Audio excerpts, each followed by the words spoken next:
பெருமாள் திருமொழி 5ஆம் திருமொழி.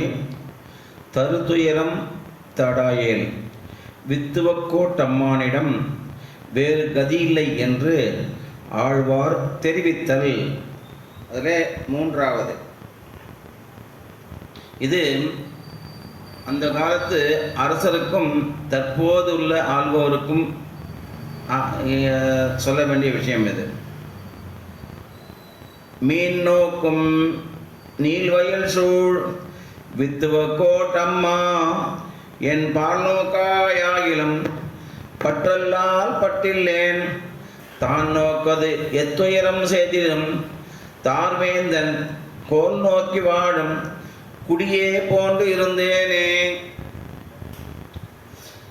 அங்கே இருக்கக்கூடிய பவித்திரமான அந்த குளத்தில் அழகழகான அந்த மீன்கள் பகவானை சேவித்து கொண்டே இருக்கணும். மீன் நோக்கும் நீள்வழியில் சூழ் வித்துவக்கோட்டம்மானே என் பால் நோக்காயாயிலும் உன் பற்றல்லால் பற்றில்லேன்.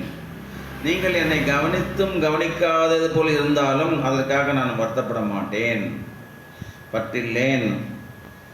அதுக்கு ஒரு உதாரணம் சொல்லுகின்றார். தான் நோக்கது எத்துயரம் செய்தினும் தார்வேந்தன் கோல் நோக்கி வாழும் குடியே போன்றிருந்தேன். குடி என்றால் மக்கள், பிரஜைகள்.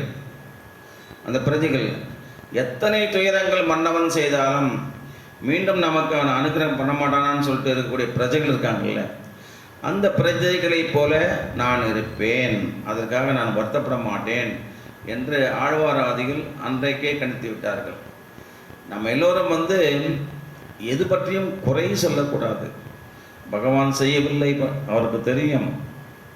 நம்முடைய தாய் தந்தையர் அவர்களுக்கு யாருக்கு எதை செய்ய வேண்டும், நோயாளிகளுக்கு, நோயுள்ள உற்றவர்களுக்கு என்ன செய்ய வேண்டும், எல்லாம் அனைத்துமே அவருக்கு தெரியும். ஆகையினால அதற்காக நம்முடைய பணி என்னன்னாக்கா அவருக்கு அஞ்சலி செலுத்துவது, அவ்வளவுதான்.